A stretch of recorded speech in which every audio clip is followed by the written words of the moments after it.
Welcome to Drunk on Games, where we Cheers, drink, play!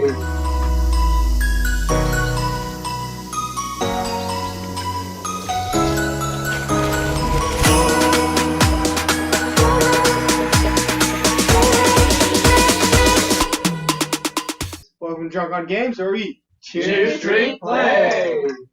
Woo. Hello.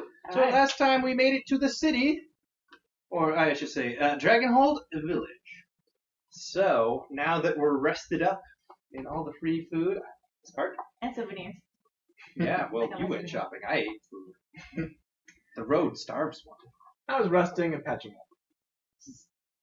It's been a while since I got to talk to gnomes that didn't know my history. So. Encounters. The entries in this book are grouped into a number of encounters. Each encounter is a short collection of related entries. Once you begin an encounter, continue reading as normal until the encounter is complete. While reading this book, you do not exhaust your activation token. When you make a decision, and requirements on options can be fulfilled by any of you. Let's do it. You wake to the smell of freshly baked bread and the chipper voices of Miriam and Sapphire. Golden shafts of sunlight stream through the window beside your bed. I really just had this picture of him like busting through it. Ah! Good morning! It's like a morning rooster. Exactly. Oh man. You idle for a moment before getting up, watching the dust float in the air in the morning. This is not making that image any better. With a yawn and a stretch. I could get way more into that as a cat. You rise from your bed and prepare yourself for the day ahead. As you step out of your room, you see that Braxton has also just stepped into the corridor. She gives you a polite smile and nod. Morning. You are just about to respond when Miriam comes around the corner from the direction of the common room. Good, you're awake. Breakfast is ready. It's a real feast, exclaims Miriam eagerly. Come on, it'll get cold if you just dwindle in the hall. With that, Miriam takes Braxton's hand and drags her. Well, Braxton allows herself to be dragged towards the common room. You descend the stairs to the sunken common room. Sapphire is setting the table with plates. Miriam ushers Braxton to the table, and they both sit. You take a seat and examine the feast that Sapphire has prepared. Large yellow eggs, thick slices of brown toast, juicy ham steaks, and seasoned pan-fried potatoes. Why do I need to leave here? Why? This is beautiful. This is happy. And we're cutting. We're gonna go get some food. This is what I live for. I'm just sad there's no bacon. Thick, juicy ham steaks. It's all roast. That's basically, yeah, shush. Cut it thinly. You go somewhere else to be picky. Call this training and fuck off. It's like no bacon, huh? As you are scooping food onto your plate, Sapphire returns with two large pitchers, one filled with creamy milk, the other with freshly squeezed juice. You mixed them. After checking on the other patrons, Sapphire returns and sits at the table with you. So, what brings you to Dragonholt? Have you come in search of love? Why do they always ask that first? Or, Sapphire gasps and glances around before leaving. Are you here for revenge? Braxton coughs and strikes her chest with a fist, having choked on a bit of potato, and Miriam begins laughing. The love of theatrics runs in the family, I see, mutters Braxton after a drink of milk. Sapphire blushes lightly and looks back at you. Oh, forgive me. Perhaps I gossip with the neighbors a bit too much. Decisions. Here for revenge, love. Here for a lovely revenge. Ooh, I like that one better. Exciting. Visiting an old friend. Just looking for the next adventure. Hoping to find gainful employment. Empathy. If I'm lucky, I'm not the only one searching for love. Ooh, what a flirt. Wink, wink. Yay. And deception or performance. I seek vengeance on the men who killed my father.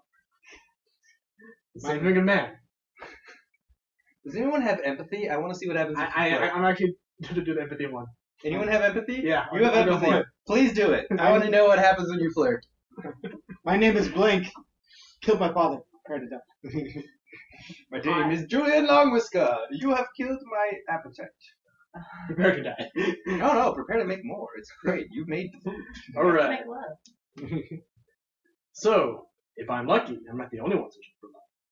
Read entry 1394. By the way, while he's searching, we added a new drinking rule, and it is every time we mark a story point off, we all take a drink. And we don't flip our tokens anymore, correct? Not in town. Oh, my bad. I chuckle to myself and shake my head. It's no bother at all, Sam. And if I'm lucky, I'm not the only one in Dragonholt searching for love. You flash the innkeeper a smile. Sapphire's cheeks flush, and she glances away, suddenly stricken by shyness. You notice Miriam grins slyly, and Braxton pretends she hasn't heard any. Braxton's jealous. If the bells on the front door jingle, signaling someone entering the inn. Sapphire stands. Excuse me, she says with a slight stutter, and hurries off to welcome the new patron. Miriam nudges you with an elbow. Hey now, what are your intentions, my aunt? She says with a wide grin. And you think you see Braxton blush faintly. Mark story point X6. Everybody drink. Yes. Sure, proxy. I was busy. But never too busy to drink. And read entry 2994. After breakfast, you return to your room to grab what you'll need before venturing into the village for the day. When you return to the common room, you see that Braxton is also about to set out. Many of the patrons have dispersed since breakfast, but a few remain in the common room, reading or mingling with one another. Miriam is nowhere to be seen. If you have any questions about Dragonholt, don't hesitate to ask me, says Sapphire. Where is Miriam gone off to? Asks Braxton. Oh, that child couldn't wait any longer and ran off to see an old apothecary's shop. Sapphire shakes her head. Even if she buys it, it'll be some time before it's up and running. Nasty fire it was. Lorimore fire is nothing to take lightly. Wasn't me. If you discover the hidden message in the letter from Celeste, read entry 1518. Otherwise, read entry 5302. We looked on the back.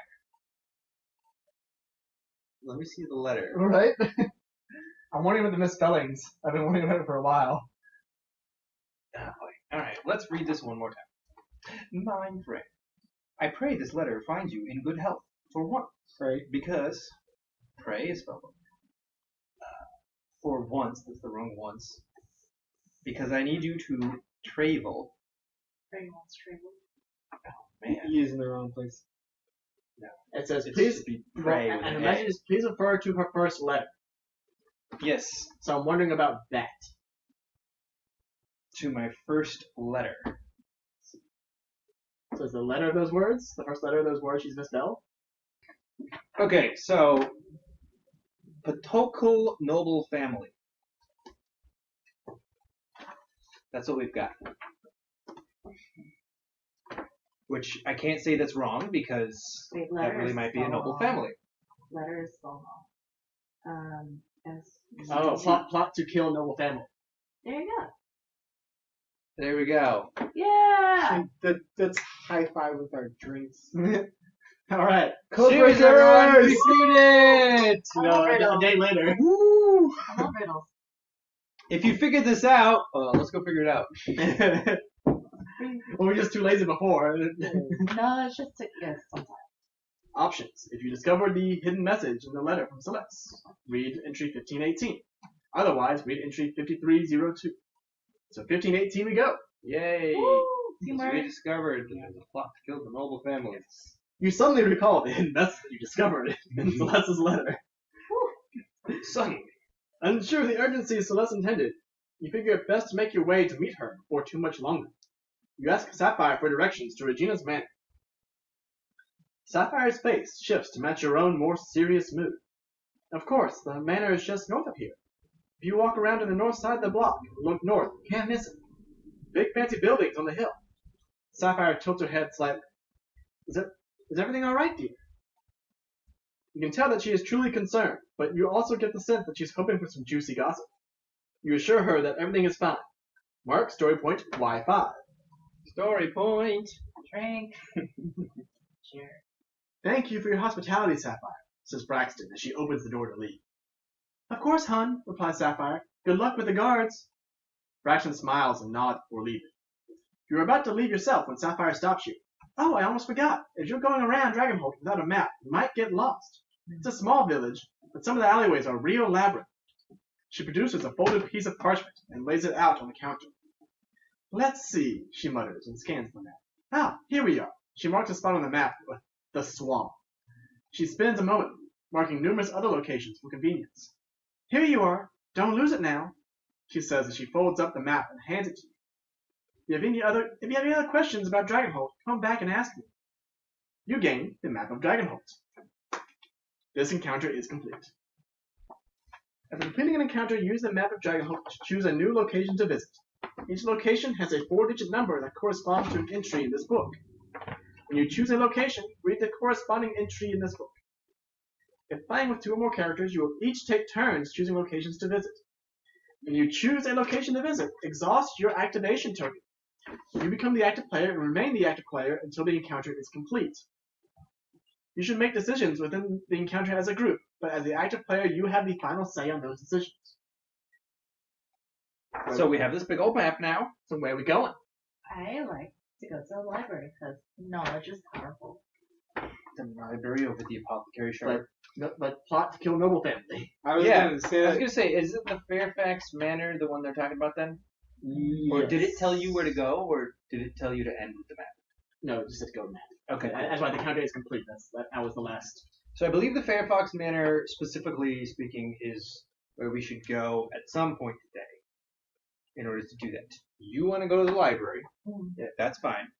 I want to go to the tavern to pick up rumors. Which tavern? The Drunken Hog. The Drunken Hog. I second that one. Because booze. So I think we are all in agreement that we should go to Fairfax Manor first. Alright. Okay. You are the one who specifically wants to go there first. Yeah. So you go ahead. 1400 Fairfax Manor. The manor house is a sprawling structure of gray stone, its facade covered with dark green ivy. The east wing of the manor is older than the rest, its tall, narrow windows doubling as arrow slits, and its roof marked by crenellations. An arching stair leads to the main door on the ground floor. If 4 or less time has passed today, read the entry below that corresponds to the current day. Otherwise, the manor is not accepting visitors. Woo! You step into the grand hall of the manor. It is lit only by the sun shining through the high windows. A human servant girl sits at a long table polishing silver. If story point B6 is marked, nope, no. Okay. If neither story point S8 or B6 is marked, No. No eights. read entry 9072. The young woman sees you and calls out, Mr. Timothy! A moment later, a slender man in a slightly rumpled velvet doublet emerges from a door to your left. Ah, he says, yes, hello, I'm Timothy, her ladyship's steward. You ask after Celeste, explaining that you are old friends. Terribly sorry, says Timothy. I'm afraid Celeste is not available. To be honest, I haven't seen nor heard from her in 2 days. You ask after Countess Regina, and Timothy shakes his head. No, I'm afraid the Countess is not available to visitors. She is far too busy. If story point Y5 is marked, read entry 8001. Yes. That's the plot. I'm certain it wouldn't be proper to let a perfect stranger into Celeste's room, huffs Timothy. You display Celeste's letter, pointing out that you are her old friend, that if she has been missing for 2 days, perhaps you had better find her. Well, says Timothy, looking over the letter. Yes, I can see your point. This way. He leads you to a doorway to the left of the great hall, then into a long gallery, hung with portraits and adorned with statuary. He stops at the second door off the gallery. "This is Celeste's bedchamber," he says as he opens the door. "All the guest rooms are in this wing, even my own chamber." The steward watches from the doorway as you investigate Celeste's room. It's rather large and grander than her usual, with most of the decorations belongings, you suspect, to the manor itself. Only the mess of papers, books, and scrolls across the writing desk under the window makes you certain the room belongs to your elven friend. You don't see any evidence of foul play, but Celeste's traveling cloak is not hanging in the closet. Her boots are missing, and you don't see her journal anywhere. You ask Timothy about her wardrobe, and he purses his lips. "Yes, now that you mention it, it seems that some of her clothing is missing. Perhaps she packed for a trip? Odd that she didn't tell me where she was going, if so."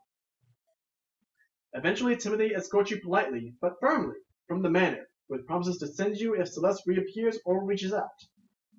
Mark story point S8. Story point. Cheers. Time passes. This encounter is complete. Time after time. So, we found out that she has some missing clothes. Timothy lives in the same section as her. And No one knows where she's no gone. one knows where the fuck she's been for the last 2 days. So the maid or Timothy. not just The not steward? just The the steward recognized was us. kind of like was poking around as we were like looking around the room. Alright. You want to go to the library? I do. I love it. Learn something. 2480. Go. Learn something today. 20. I'd have rather gone, well, before that. Should we go to the tavern first to try to learn a little more? Because I feel like the library is the place to go after you think you know something. How late is it? It's early. Early. Good point. No one's going to be there. I Go to mean, the library. the village green's also like this main center area. Looking at the map before. Let's double check. I don't mind going on. Yeah, the village green is the town center. Which, that seems like a gossip point if you want to try to go there. I'll take that point to go there. I read for You don't want to do the tavern? I'll do the drunken dog.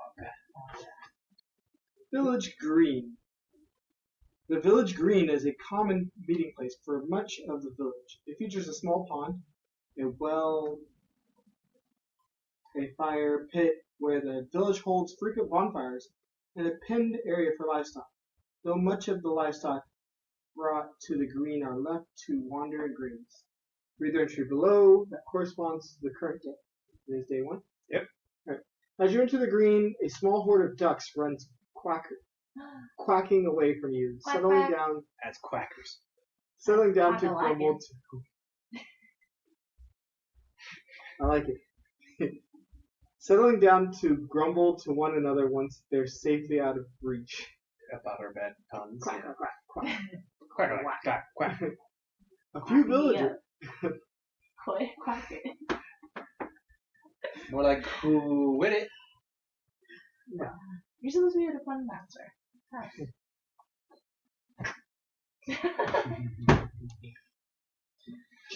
Ducking stop. A few villagers walk along the edge of the green on their own business, lying in the grass in the center of the green. You see an orc man, his arms folded behind his head. If story point Z8 is marked. No. Nope. Okay. If story point C2 is marked, but Nope. Z8 Nope. is not. Nope. Otherwise, read 22. As you draw closer, you see that the orc's beard is completely gray and his hair worn in a long braid, is well on his way.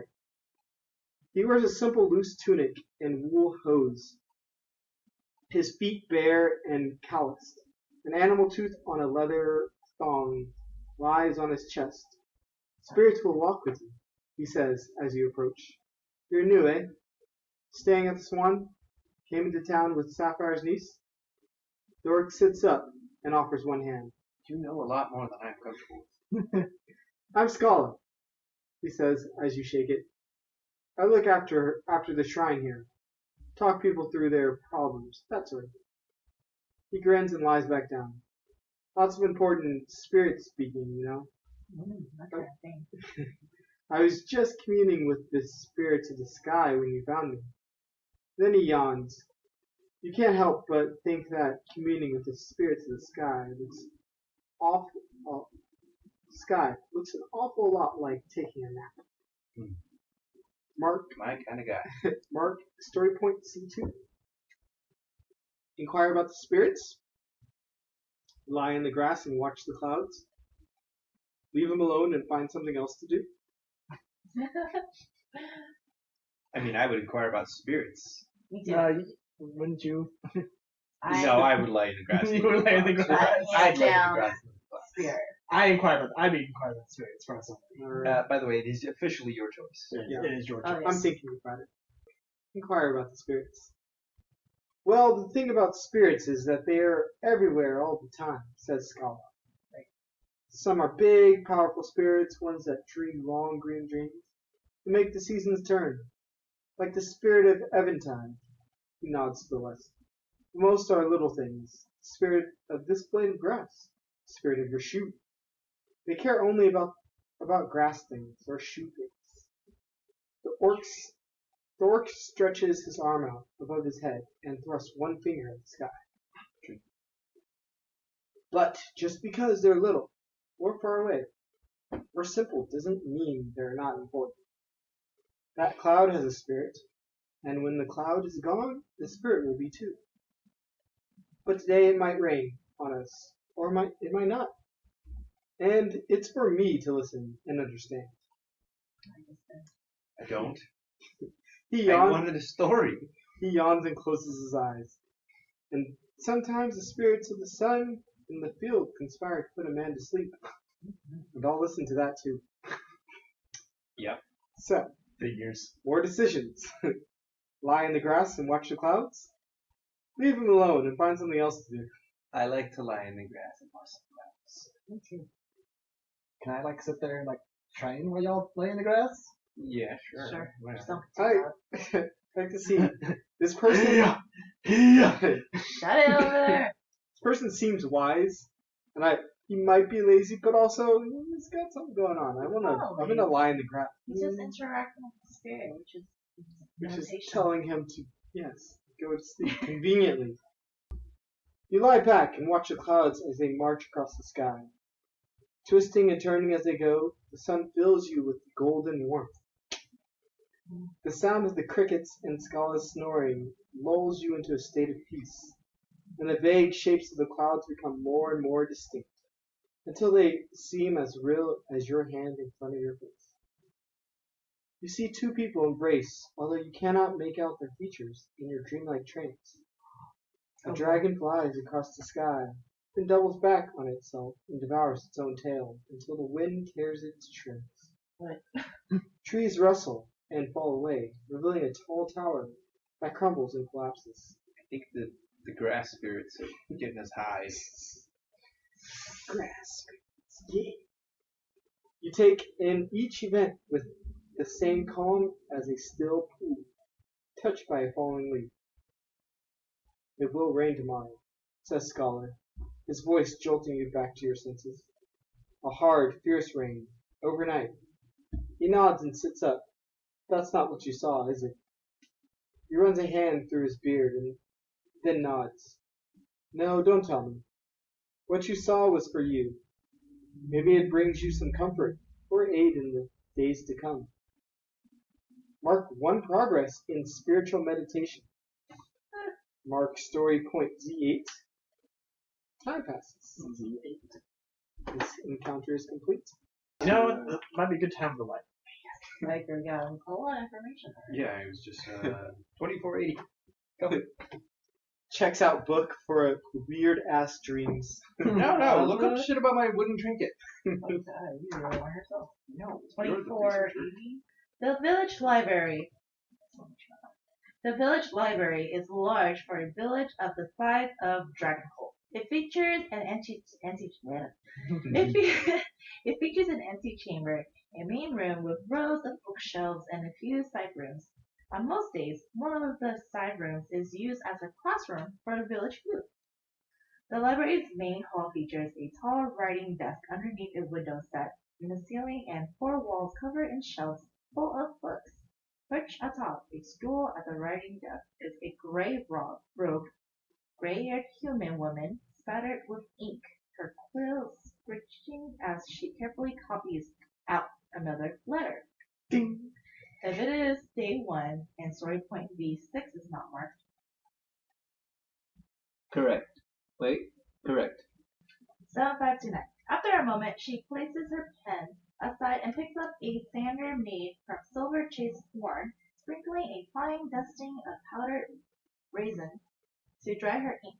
Then she turns to you. Welcome to the Dragonholt Library, she says. Can I help?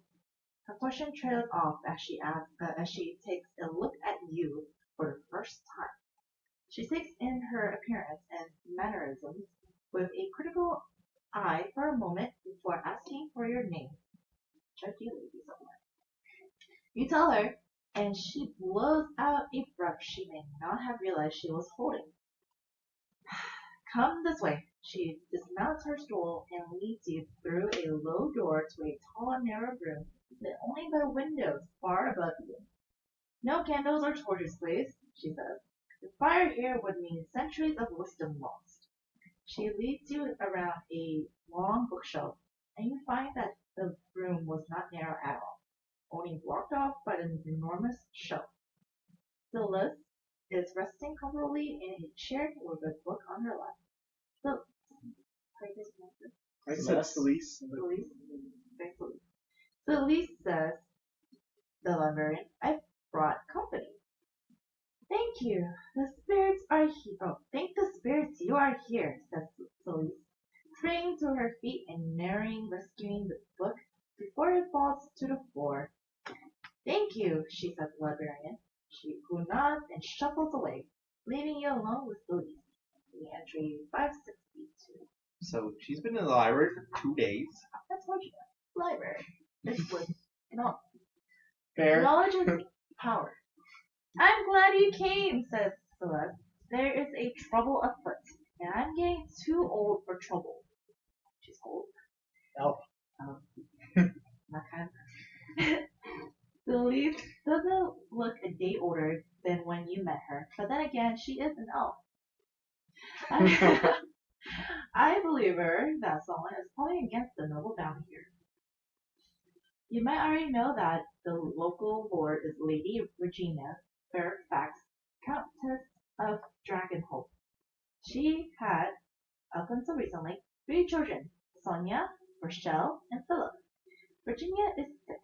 She seems a little young to me to be dying already. Humans will do that on you, I suppose. So her daughter Sonia was poised to inherit the county, but Sonia came to me and said she had received a letter from her uncle Kirik, Virginia's brother. Kirik demanded that Sonia renounce her position and support Kirik's claim to Virginia's seat. Sonia refused him, of course. Days later, continues Celeste, Sonia fell from her horse, struck her head on a rock, and died. Not suspiciously on its own, perhaps, but Sonia was an excellent writer. She was alone in the forest when it happened. I became concerned that Kirik had murdered her. I shared my suspicion with Timothy, Virginia's steward, and that night as I returned to my bedroom, a heavy statue in the gallery toppled over and nearly killed me. Celeste closes her eye and leans back, resting her head. So I fled. I had already sent the letter to you, so I hid in the village waiting. Mark story point B6. It is the butler. Knew it. He's in on something. Stewart. Celeste stands brushing down her cloak, just like me, her cloak and taking a deep breath. But nothing unusual has happened since then, and Philip and Rochelle remain safe. It would seem the situation is not as dire as I had suspected. For now, I think it wise for you to acquaint yourself with the villagers and gain their trust. We will need them on our side if it comes to a struggle for leadership. But right now, I will go straight to Lady Virginia and tell her everything. Will you come with me? 2 options. Of course, Celeste, let's go now. Second one, go on your own. I have other business to attend to. Red flag, red flag. Well, fuck you. Should we You almost continue? died? Yeah, you're fine. Keep going. Do we want to almost die and help her? I'm leaning more towards the person. So go with her. 5455. You go with Scripts. Celeste to Fairfax Manor, where a middle-aged human woman in servant livery opens the door for you with an expression of surprise. I must speak with the countess at once. Matilda? Says Celeste. Oh my gosh. Matilda only nods and ushers you upstairs, where Virginia's audience chamber lies in the manor's ancient round tower. The countess's enormous black throne is empty, but the countess is seated on a carpet by one hearth. She is a human woman in middling years, with fair skin and enormous green eyes, almost luminescent in a face more lined by pain than by age. The countess has a round hoop in her lap, a piece of intricate needlework. My lady, says Celeste. Celeste, says Virginia. I had wondered if you had quit my service. Please introduce us. Celeste bows and introduces you. Virginia inclines her head, but makes no effort to rise. What brings you to me today, my friend? With many pauses to word her story as diplomatically as possible, Celeste shared the same suspicion with Virginia that she had shared with you. As she speaks, a real thin man in a ruffled tunic slips into the room to stand silently at Virginia's side. Yes, says Virginia at length. Timothy told me much of this the day you had disappeared, was it, Timothy? She offers one hand to the man in the ruffled shirt, who helps her to her feet with perfect form. Yes, my lady. I was not sure what to make of Miss Blue's suspicions, but I reported them dutifully. Virginia crosses to her throne and sits with a sigh. She gestures to Timothy and points to a writing desk against the wall. Timothy, the book in the drawer, please.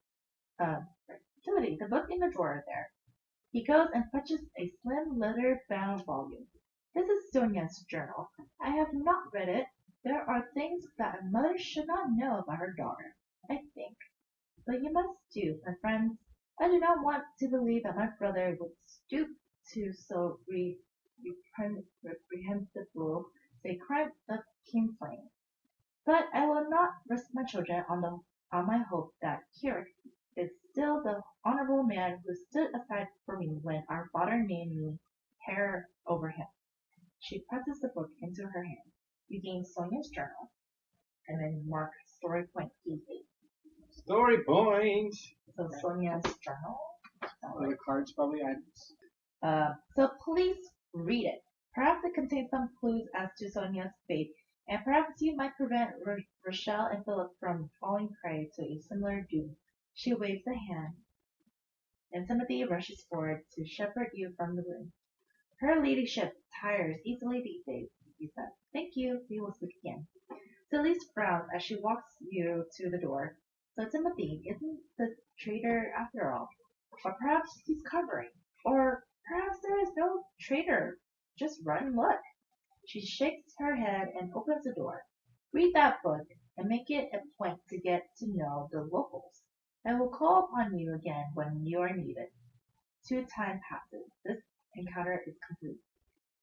Read it. It's a lot to read. Or we just take turn paragraphs. Sunday, the 1st of planting. 1851. 1850 is scratched out. Fairfax Manor. So the new year. I know that feeling. I do it every year. Celeste gave me this book for New Year's Day. It suggested that a young lady in my station should keep a journal. It seems unlikely that anyone will want to read my thoughts in days to come, but I suppose we'll give it a try. So a new year has begun. A new year is given to you. What will you do with it?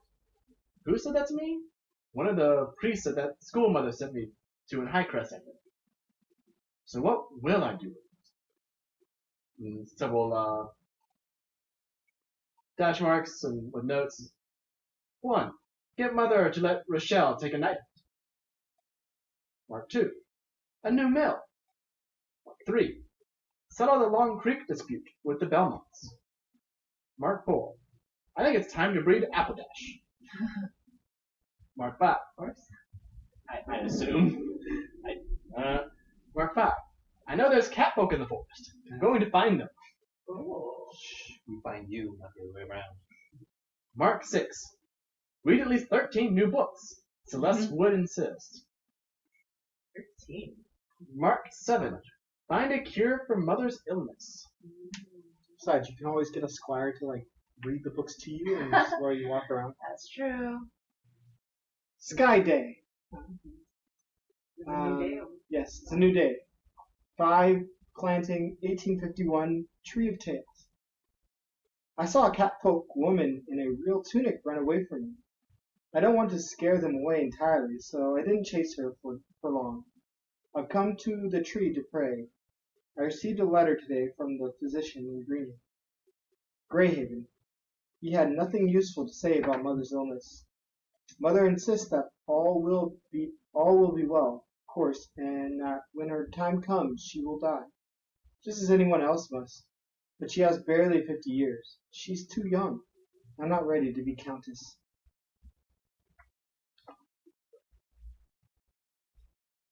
Rune Day. 21. Planting. 1851. Fairfax Manor. I am considering dangling Timothy out a window by his toes. If only we lived in a proper castle with a tall tower to do it from. The man spent nearly a candle harassing me about taking a husband. And what if I prefer a wife, Timothy? Did you consider that, I wonder? Oh. And producing an heir? I half wonder if he wanted the job himself. He's not wrong, of course, which is why I am so angry with him. How dare he tell me true things I do not want to hear? Mother hasn't brought the matter up at all. She seems perfectly content for me to marry or not, as suits me. Bless her for that.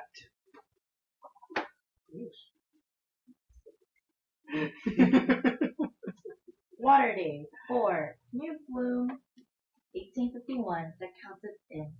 I should visit with the villagers more often. I love my family, but they drive me crazy sometimes. Today I played a cutthroat game of cards with Ursula and Sapphire. They're so polite to one another, I forget that they're typically rivals in business. They were certainly rivals today. It's good to learn from both these women.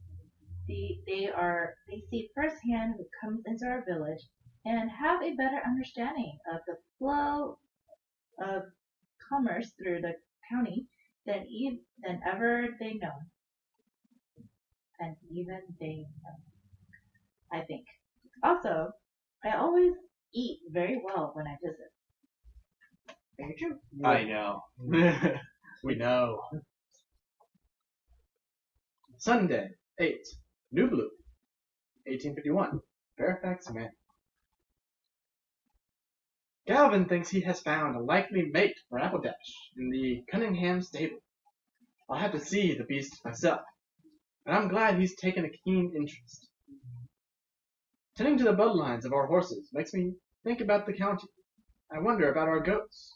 If we're doing all we can to keep those herds healthy, if they could be more productive. I wonder about our crops. Are there better seeds we should find elsewhere? People seem so happy to just do as they have done in the past. But there may be a better way. We can breed our horses to be stronger. We can improve our county by bringing in new blood. Or new ideas, at least, as well. I'm grateful that we have so many wanderer gnomes, orcs, and others in our villages, bringing their connections to the outside with them. Tulips blooming in the garden today. My heart is full. Moon Day. 9. New Bloom. 1851. Fairfax Manor. Galwin is quite correct. The Cunningham stallion will do very well.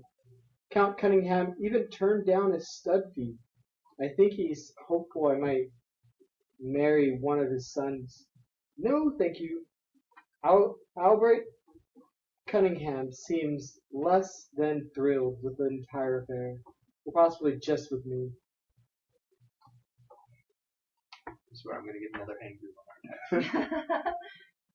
You think her? Fire Day, 17th, New Bloom, 1851, Fairfax, Mass. Philip and I spent a day in the village. Philip set himself up on the edge of the green with his charcoals and the scraps of paper he keeps filtering from Celise, and I visit with Marcus, the village clerk, to go over possible sites for a new mill. The old one is too far outside the village, I think, and time has not been kind to it. Marquise is entirely in favor of a new mill, but has a host of reasons not to situate it anywhere I choose. He wants it to go on his brother's farm, from what I can tell, which means Mother would have to buy that land back from him at a pretty price. I know the Yenmeri are the backbone of the realm and all that, but at times I admit I wish we went back to the days when the nobles owned all the land. When I came back to check on Philip, he had that dwarf girl in his lap, doing her very best to draw an owl. Philip is such a sweet young man. Some days I wish he was going to inherit the county. He's certainly not going to be a knight like Rochelle. In the afternoon, I stopped by your house to see how Rochelle's new sword is coming along. I'm no judge of weapons, but she showed me that the blade is finished, and now it just wants binding and mounting and all that. The blade looks lovely. Rochelle will be very pleased and surprised, I hope. Ooh. Sounds like a little more than just a gift. Sky Day, 26th, New Bloom, 1851, Fairfax Manor. Nope, just myself. If I'm right, Appledash should come into season in early green tide. Make sure Galvin knows to send her to the Cunningham stable first to study. Rochelle's sword ready. Help to wrap it? Name day in less than a week? Sapphire says her niece is a good apothecary. Good enough to cure Mother? Ask Sapphire to send for her. Ooh, that's my kind of secret. I thought I had another note, but I forgot what it was. That's all. Fire Day, 3rd of Greentide, 1851. Evesmore. This is my first time coming out for the blessing of the flock without Mother. Everyone's doing their best to ignore it, but I can feel them wondering where she is. I want to cry, but Countess mustn't cry. I did my best. The sheep are as blessed as I know how to make them. I wish someone would bless me. Bless you. Thank you. Stone Day, 6, Green Tide. 1851, Fairfax Manor. Rochelle loved her present name day went well. I've just heard there's a new healer in High Crescent, impressing everyone with her skill. She's some sort of magic. I'm leaving immediately. Sunday, 8th, Green Tide, 1851, Gold Sheath Inn, Road to High Crescent. I've just realized that Appledash is, in fact, in her season, and I've ridden her straight away to the Cunningham staff. Also, I am regretting taking Deacon with us on this trip. Mother insisted I take Hagar, but why did I choose the one who won't stop telling me all about his imaginary accomplishments? Just focus on the healer. This is all worth it, if the healer is as good as they say. Alright, Monday, 9, Green Tide, 1851, High Crest Temple of Light. The healer promised to come visit Dragonholt immediately. I didn't even get around to offering her money. I type it here at the temple instead. Even Deacon can't win this mood. Strange man stopped me on the street and asked my name. Scar on his face, he seemed thoughtful when I left him there. Skyday, 12th of Greentide, 1851. The Tree of Tales. The healer spent an hour cloistered with Mother in the shrine. She came out and shook her head, then sent me in to speak to my mother. Mother explained that there is no healing what ails her. My time is coming, she said. Everyone dies someday, so I will die younger than most, but still older than many. And I don't regret a single moment of my life that brought you and your sister and brother into this world. So Mother's at peace with her coming death, but I'm not, damn it, and I don't want to be. This isn't fair. Ruins Day. No, Ruin Day. I know. People misspell that all the time. It happens. Stop being a scholar and read. Ruin Day, 28th, Greentide, 1851, Fairfax Manor. A strange letter arrived today. First, I thought it was a suitor, because the writer said I was as beautiful as Eventide Forest. But the letter claims to be from my uncle, Kyrick, who I've never met before in my life. My uncle suggests I not tell my mother that he's written to me, because there is no love lost between them. I imagine not. I don't believe Mother has ever said 2 words about Kyrick to me. I'm to write to him in Highcrest if I want to know more. I believe I shall do so straightway. Oh, Should give me a big one again. God. Skyday 5, High Summer, 1851, Fairfax Manor. Appledash is back in season, so I've just returned from the Cunningham stable, riding a horse. Gaius chose for me. A bit of a wild one, but I do like his spirit. And what should I find on my return but a letter from my uncle? But not a very nice letter. Kyrick claims that Mother isn't the rightful Countess of Dragonholt. He is. According to him, Mother is his half-sister, and bastard-born at that. So by the laws of the realm, Kyrick should have inherited the county from my grandfather. Kyrick says that he didn't want to press his claim by force and wage war against his own blood, so he went into exile when his sister stole his throne. But now that Mother is dying, he asks me to back his claim and step aside for him. This must be a pack of lies. I must speak to Mother about this. I'm in no hurry to inherit the county, but I'm hardly going to place the lives of my people in the hands of a stranger. stranger indeed. Ruin Day 7, High Summer, 1851. The Chatty Archer. Not sure how to feel. A little drawn. Helps. Hunter is very handsome. So is his wife. Whoa.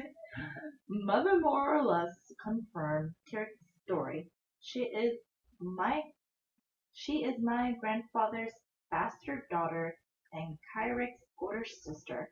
But she claims that Lord Poland named her as his heir because when the county needed saving, she saved it, and Kyrick did nothing. He Abdicated. He abdicated his responsibilities, according to her. Kyrick sees a county as a privilege, as something to own, but in truth, it's a duty, a job that is yours for the rest of your life. And if you fail in that task, people suffer and even die. Mother said that if she thought I'd be a bad countess, she'd pass the title on to someone else. But apparently she's certain I'll be a good one. I'm not so sure. It would be easier to let Carrick take the throne and go run an inn somewhere. I think I like running an inn. I like working in the kitchen. Order Day, 11th of High Summer, 1851, Fairfax Manor. I got into it with Celeste today, talking about inheritance and lordship. If Mother was going to pass over me for inheritance, if I was bad at the job, pass it to whom? Michelle? Philip? Either would make a fine ruler of Dragonholt, I think. But what if they were as bad as me? Pretend me. Maybe the best person for the job is someone that peasants choose themselves, one of the innkeepers or the more successful farmers. They're used to making lots of decisions and leading large groups of people. So that set that I was describing was called democracy. And it worked for some people in some parts of the world, but Mother couldn't just do that because her choice of heir would need the support of not just the people of the county, but also the nobles of the barony and the baroness herself. And that meant it had to be someone of noble blood, with at least a nominal claim to the title. So one of her children, or Kyric. I talked the matter through with anyone who listened over the last few days. Timothy, Matilda, Galvin, Philip. Galvin thinks I should let Kyric have the place. I guess his father was one of Kyric's friends. Timothy reminded me that I should get married sooner rather than later. Matilda claimed that it was all too much for a simple servant girl like her, which is her way of saying she wasn't listening. And Philip made fun of me. I think he was trying to chew me up. I don't know what to do, but I have to decide, and then I have to stick to it. Sky Day, 12, High Summer, 1851, Fairfax Manor. I wrote Kyric a letter turning him down. Hopefully that's the last I'll hear concerning this matter. Going for a long ride there. This new horse is still wild, but I'm learning. Stone Day, 20th, High Summer, 1851, Fairfax Manor. Kyric wrote another letter. I think he was threatening. I know Mother doesn't like asking men and women to fight and die for her. Not after the two barons' war. But it's really time we mustered a few more guards. The county can levy quite a few good archers and spears in time of war. But that's no substitute for actual men-at-arms. And women-at-arms. Thank you, Rochelle. Maybe we can attract a knight errant or two, or create a knight household in Evanswar, or Caress Cross. Time for war. Getting ideas. Sunday, 22, High Summer, 1851. The library. Does our library have a name? The library? Dragonholt Library? I suppose it's the only public library in the county, so it doesn't precisely require one. I wrote to Kyric with yet another refusal. Then I found Celeste and told her everything. She seemed concerned and said she had some friends she could ask for help. Appledash is with foil, so I'm stuck with this new horse for the foreseeable future. Galvin assures me that I'll be fine. Foreseeable future. Sky Day, 26th High Summer, 1851, Fairfax Manor. I took my mind off all this nonsense. Philip and I are going riding today in Eventide Forest. Maybe I'll find the mythical Catfolk village. Or maybe they really are just forest spirits. Timothy looked at me like I developed a bad smell when I mentioned my plans and asked if I'd like to take one of the young men from Belmont or Cunningham families with me on one of these rides. What a petty little man. Galvin offered to saddle my horse for me today. How nice. Usually he insists we all do it ourselves because if you can't saddle a horse, you surely can't ride it. And we all know how that saddle turned out. Interesting. Galvin. We haven't met yet, though. We have not met Galvin yet. Dealer? I want to know where Philip is. I agree. Where would you find him? He was actually the last to. Are we all flipped over again? Not yet. We got one left. Oh, right. Me? And it's like afternoonish? Because did you put in the extra time pass? Yes, it's afternoon. Well, sorry, it's evening. Which, What's happening? honestly, I'm going to the Drunken Hog. Yeah, that's what I was thinking. You guys have fun and figure out what you want to do after I get my treat. The Drunken Hog is marked by no sign, save a discarded oak hogshead. The building is low and square, its entrance sunken below the street and barred by a door, black with grime. Its windows are greasy waxed paper, and the entire building seems like it hasn't been cleaned since it was built. Yes. Oh, so close. If 5 or more time has passed, then yeah. Otherwise, the drunken hog is not open until late evening. I told you. This encounter is complete. The shrine. What time does it pass? So close. Nothing happens. I'm pointless. I wanted my booze on, and it's just not quite. Maybe we should look into the shrine. Hey, Yuha should take us to the shrine then. Yeah. Yeah. Okay. The shrine, 2790. The shrine is a building of white marble with a domed glass ceiling. Ooh, like kind of place. A garden of flowers, fruits, and vegetables is laid out behind the shrine and surrounded by a low garden wall. In front of the shrine stands a marble column, a beacon fire on at its tip. If it is day 5 and 1 or 2 time has passed today and story point K8 is marked. No, none of that. If it is day 7, No, none of that. if it is point C2 is marked, Yes, C2 is marked. C2 is marked. or 740. Good thing we went to the greens first. For 740.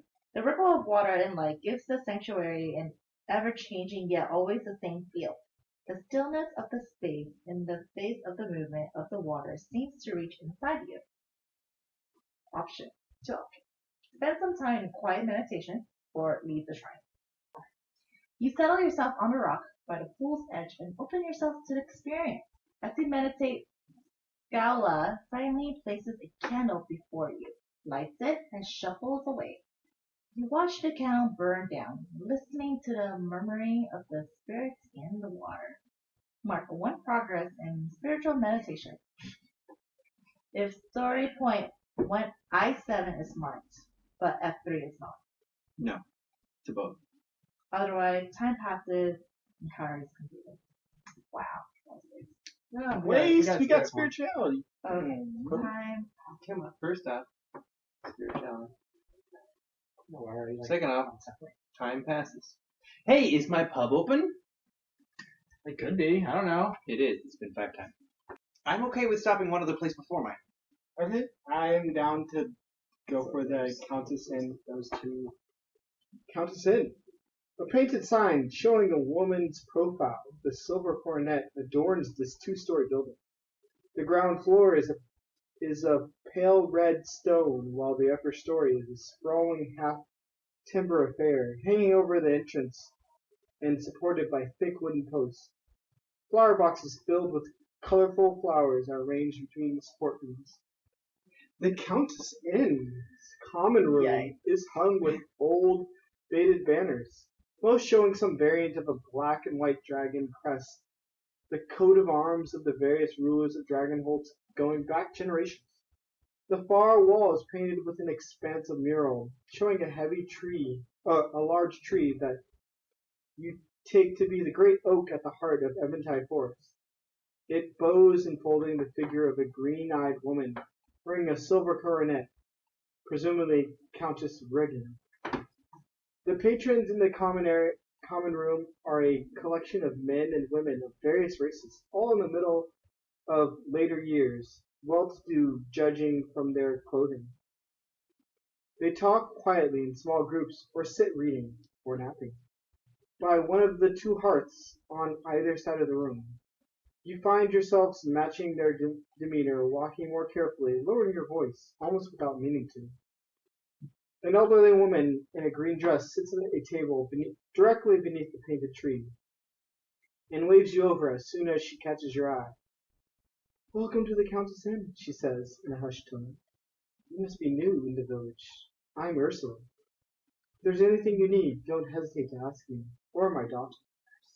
She motions toward a slender, almost ethereal woman in her middle years carrying a tray through the common room. Pretty young thing, isn't she? The only one of my children left. The others have all moved away. If story point 03 is marked, No. never mind. You're going to. Otherwise, 5562. A small group of silver-haired men and women ponder over a board of light and dark squares adorned with wooden playing pieces. A man half reads, half dozes by the fire. The room is filled with vibrant, intense hush. Ursula sits in her usual seat beneath the painted tree, sipping tea from a silver cup. You get something to eat. Requires you to each spend 5 gold. Guys, gold? stop. No one has gold. As far as I know, we only had did we even get one at the last quest? No? Deliver the letter to Ursula. Requires story point 03 marked, but KA does not. We don't have We don't have 03. No. What is 03? Leaves the Countess in. The encounter is complete. Well, I think we're done. encounter is complete. I have a thought. What if we follow the story for the journal? Sure. But Also, no time passed, so I guess, right? Correct. You go ahead and do the board. We walked in, we looked around, we went, oh, nice. Bye. yeah, if you want to do the board, do the board. The drunken hog? If there's any Ain't no bores about this. It ain't boring. Well, the drunken hog is marked by no sign, save a discarded oak hogshead. Yes, we know. We've been here. Yes, buildings low, square, stuff, door black, grime, things, greasy wax, paper windows. It looks like shit. We never. But I can entertain you. And as 5 or more time has passed, it is open, and I am hungry. The long common room is hazy with smoke from the hearth and the pipes of the patrons. A burly human man with a shaved head and a pointed beard is arm wrestling with an equally burly human woman covered in tattoos. A small crowd has gathered, excitedly exchanging coins as they wager the outcome. This is your first time visiting the location while it's open. Read 6166. I'm glad you asked while it's open. The Drunken Hog's common room is long and narrow. Its rafters too low, and its windows too high and small. The dim lighting and rushes on the floor hide what you judge from the smell. It's a terrible conglomeration of sick and mess and spilled ale. None of the patrons seem the least put out by the squalor, and the room is full of raucous celebration and surly, solitary alcoholism in equal measure. Against the long east wall lies a counter of rough-hewn wood, as much palisade as bar. Behind it stands a gaunt orc woman, her cheeks marked with scars too regular to be an accident. At the counter leans a tall human man with broken veins and a red flush of alcohol, coloring his speech. A short but heavily muscled gnome man perches atop a stool close at hand. They appear to be locked in an argument. I'm telling you, Thelga, there's no such thing as gnomes, says the human man to the orc. The orc woman raises an eyebrow and nods her head towards the gnome. Right? Yeah, he's clearly a gnome, sitting right next to the human. So what about Norman there? What's he? He even spells his name with a G. Norman. The gnome finishes his drink in one gulp. Yeah, man, how do you explain me sitting right here if gnomes don't exist? The human makes a face somewhere between offended and pity. Don't be so hard on yourself, Norm. You're just short. No reason to call yourself a gnome. He pats the gnome seriously. He has to be a gnome. On the shoulder. Norman brushes the human's hand aside.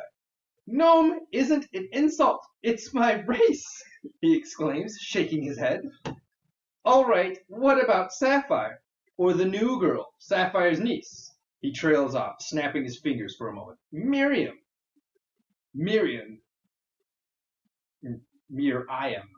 he says. Miriam, corrects the orc woman. The human man looks almost shocked. Who? The little one that just came to town with the orc? She can't be more than a decade old. What are you on about? I swear, Reginald, you're just impossible to deal with. He slaps 2 coins on the bar. I need another drink, Thelga. This idiot is too much. The orc woman behind the bar chuckles and pours him another mug of ale, then pockets the coins. Who said spend money? Fuck you. Eat, drink, and engage in the tavern banter requires everyone to spend 5 gold. Or leave! How do we get gold? I'm gonna go to the guard station and maybe find a job. The guard station is used as a meeting place for the village guard and a place to store the few implements of war that the village has.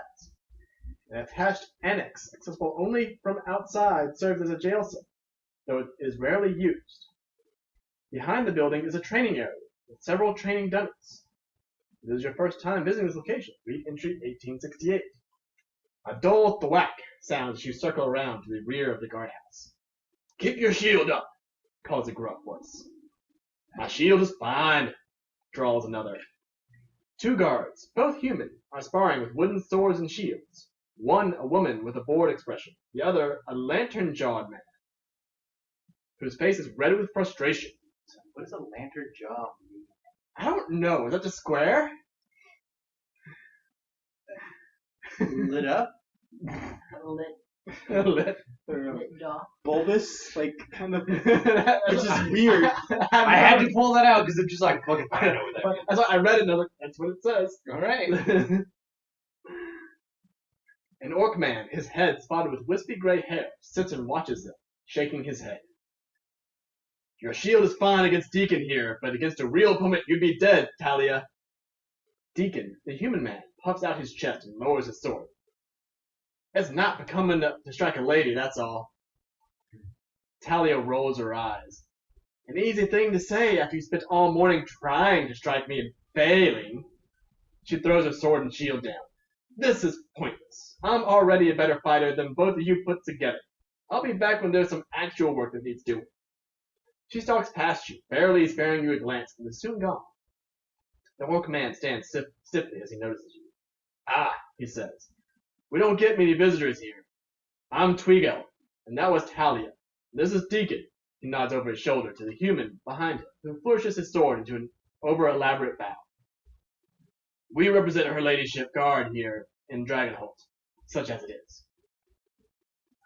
Tweagle stomps over to you and peers at you with watery yellow eyes.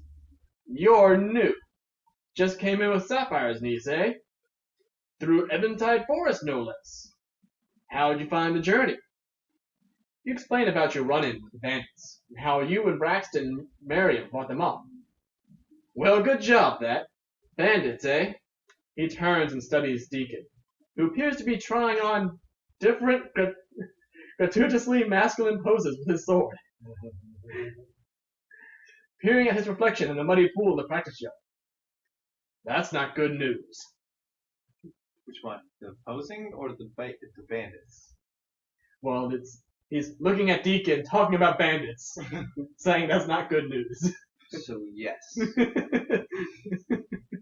Mark 1 progress in heroism. Time passes. I can request to use the training ground. Requires 7 or less time has passed. Or I can leave the guard station and kind of split. I'm gonna train. Screw you guys. I knew you would. Training? 7 or less time, right? Yeah. We're at 7. Read entry 1322. You retrieve a practice weapon from the rack and square up against one of the blocky training dummies. The dummy doesn't put up much of a fight, of course, but swinging the heavy training weapon around is quite the workout, and the muscles in your arms and back burn as you grunt and thrack away for a few hours. You each lose 2 stamina. You bastard. Wow. Mark 1 progress in combat training or 1 progress in physical training. Surprised you didn't mark it in combat, considering how much you got your ass kicked last time. Because it didn't ask for me to use combat. It wasn't the situation. Uh-huh. Alright, time passes. So we got one more time today. I'm down for dragon statue. Dragon statues? Okay. Anybody have... Oh, you doing it? Yeah. Yep. He's going. 2 massive dragon statues tower over the western road like an archway. One statue is carved from black stone, the other from white, and they are positioned to look as if they're dueling. The statues are the closest thing Dragonholt has to a town gate. It is day 3. Nope. Otherwise, nothing of interest is happening right now. The encounter is complete.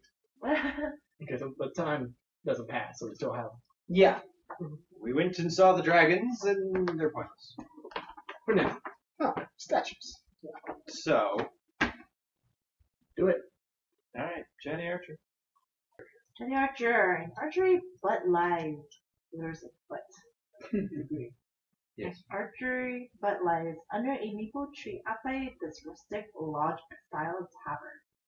Several arrows are struck within it, and others stand point down in the earth by the tavern's polished pinewood door. A strong bow hangs over the door, nestled under the awning to protect it from the elements. If 4 or more time has passed today, read the entry below that corresponds to the current day. Day 1. They're a late thing. 501. You open the door and step into a warmly lit hall containing a smattering of oak tables and chairs. A long counter stretches the length of the left wall, bar stools in a row on one side, and a shelf holding bottles of varying shapes, sizes, and colors on the other. If this is your first time visiting this location while it is open, read entry 8752. A tall human man with broad shoulders stands behind the counter polishing a mug. His sleeves are rolled up, revealing muscular arms. He looks up at the door as you enter and gives you a toothy grin and a friendly nod. You new to Dragonholt? Asked the man behind the counter. I don't reckon I've seen you before. He gives his mug a once-over and sets it on a lower shelf with others like it. Then he slings the drying cloth over his shoulder and steps towards you. The name's Hunter. I'm the owner of this your Dragonholt. You introduce yourself and glance around the room before taking a seat. There are patrons at several of the tables, men and women enjoying food, drink, and banter. Others are sitting at the bar engaged in conversations with a human woman behind the counter. Beside you sits an elderly human man whittling a small wooden deck. You look like the adventurous type. Me and my wife Lay used to do some adventuring before settling down and opening this place. Hunter gestures to the woman behind the counter.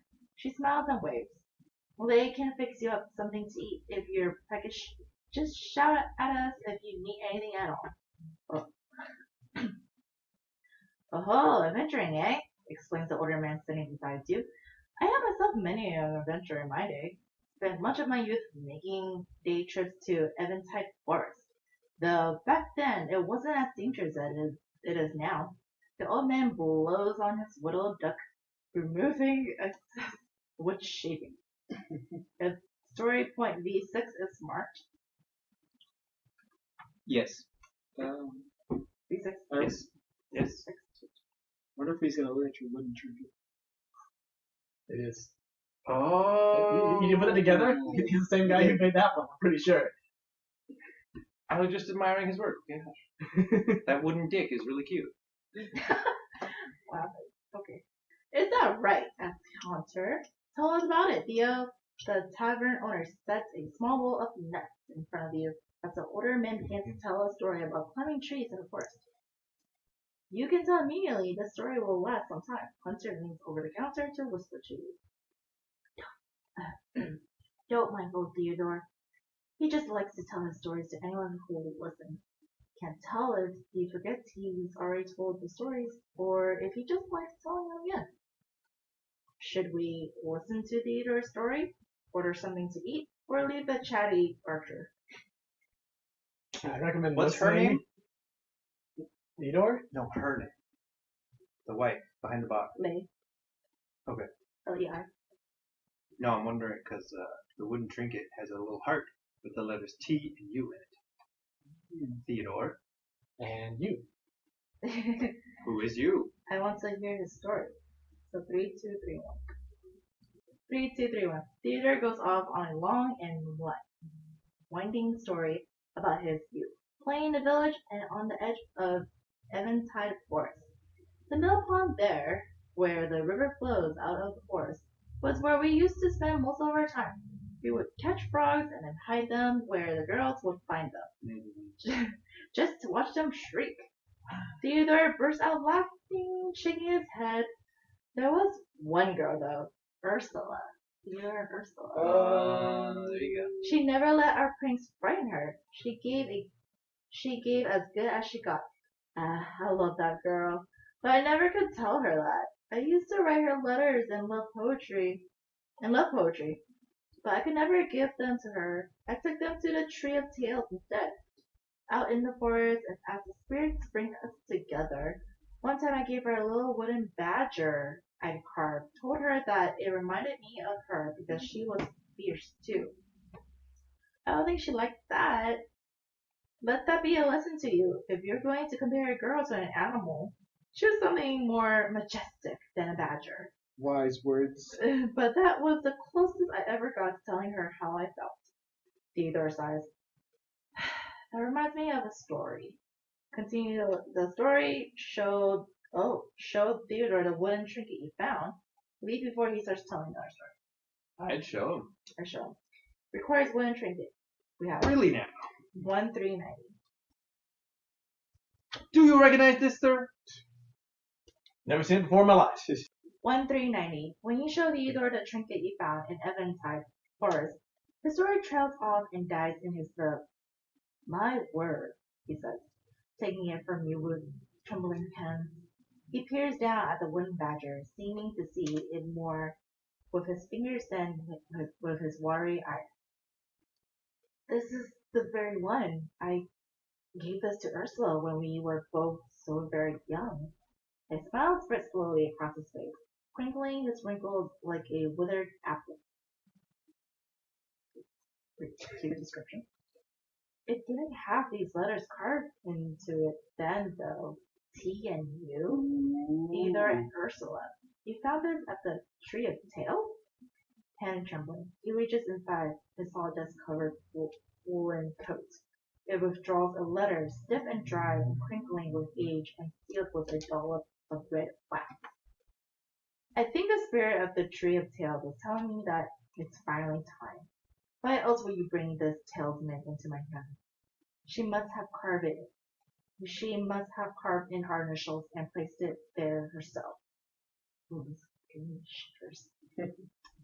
He looks down at the letters, muttering it on the countertop in front of him.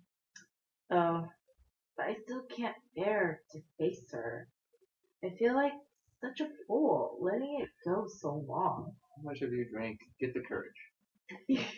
He holds out the letter, his voice wavering.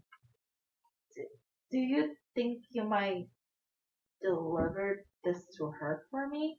She shouldn't be hard to find. She's run the Countess in since her husband died. You lose the wooden trinket. You gain the love letter, item C.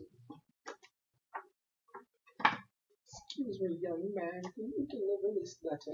This is a cute love story. Indirectly. Mark story point 03. Mark Story point. 1. Ooh. Story point. Oh shit, it's 03. It's the one everything's been asking about. Well, that's the one at the Countess Inn they were asking about. Yeah. Mark 1 progress in heroism. Alright. You received this sealed letter from Theodore. He asked you to deliver it to Ursula. Leaves to the Countess. When 8 time has passed in day 1, read entry 3877. You return to your room and turn in for the night, collapsing into sleep almost immediately. Your dreams are strange and unsettled, full of lurking threats and shadow of wings falling across the land, cast by a roaring fire. You wake in the middle of the night, cross to your window, look out across the sleeping village by moonlight. Eventually, you sleep again, and dream of an endless forest and a plaintive voice calling for you. You each recover half of your maximum stamina. You each refresh your activation token. This chapter of the story ends here. When you're ready to begin the next chapter, read 3432. Thanks for watching us, and I hope you had as much fun as we had. And remember to drink responsibly because we won't! And again, because he keeps forgetting to say it, tune in next week for more adventures in Dragonholt. Woo!